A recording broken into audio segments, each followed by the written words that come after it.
संत योहन का पहला पत्र अध्याय 5। विश्वास द्वारा संसार पर विजय।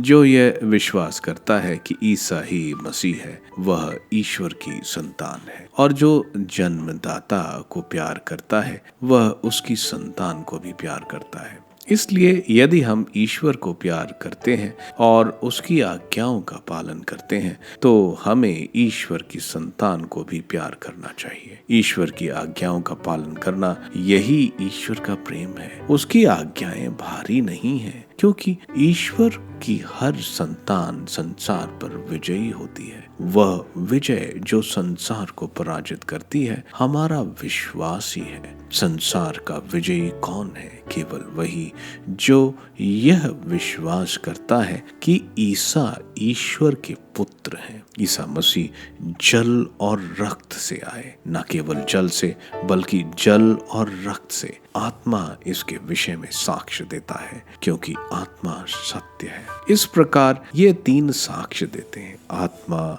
जल और रक्त, और तीनों एक ही बात कहते हैं। हम मनुष्यों का साक्ष्य स्वीकार करते हैं, किंतु ईश्वर का साक्ष्य निश्चय ही कहीं अधिक प्रामाणिक है। ईश्वर ने अपने पुत्र के विषय में साक्ष्य दिया है।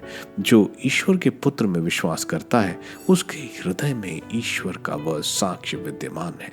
जो ईश्वर में विश्वास नहीं करता, वह उसे झूठा समझता है, क्योंकि वह पुत्र के विषय में ईश्वर का साक्ष्य स्वीकार नहीं करता। और वह साक्षी ये है, ईश्वर ने अपने पुत्र द्वारा हमें अनंत जीवन प्रदान किया है। जिसे पुत्र प्राप्त है, उसे वह जीवन प्राप्त है, और जिसे पुत्र प्राप्त नहीं है, उसे वह जीवन प्राप्त नहीं। उपसंहार: तुम सभी ईश्वर के पुत्र के नाम में विश्वास करते हो। मैं तुम्हें यह पत्र लिख रहा हूँ, जिससे तुम यह जानो कि तुम्हें अनंत जीवन प्राप्त है। हमें ईश्वर पर यह भरोसा है कि यदि हम उसकी इच्छा अनुसार उससे कुछ भी मांगते हैं, तो वह हमारी सुनता है। यदि हम यह जानते हैं कि हम जो भी मांगे वह हमारी सुनता है, तो हम यह भी जानते हैं कि हमने जो कुछ मांगा है वह हमें मिल गया है। यदि कोई अपने भाई को ऐसा पाप करते देखता है जो प्राण घातक ना हो, तो वह उसके लिए प्रार्थना करे, और ईश्वर उसका जीवन सुरक्षित रखेगा। यह उन लोगों पर लागू है जिनका पाप प्राण घातक नहीं है, क्योंकि एक पाप ऐसा भी होता है जो प्राण घातक है। उसके विषय में मैं नहीं कहता कि प्रार्थना करनी चाहिए। हर अधर्म पाप है, किंतु हर पाप प्राण घातक नहीं है। हम जानते हैं कि ईश्वर की संतान पाप नहीं करती। ईश्वर का पुत्र उसकी रक्षा करता है, और वह दुष्ट के वश में नहीं आती।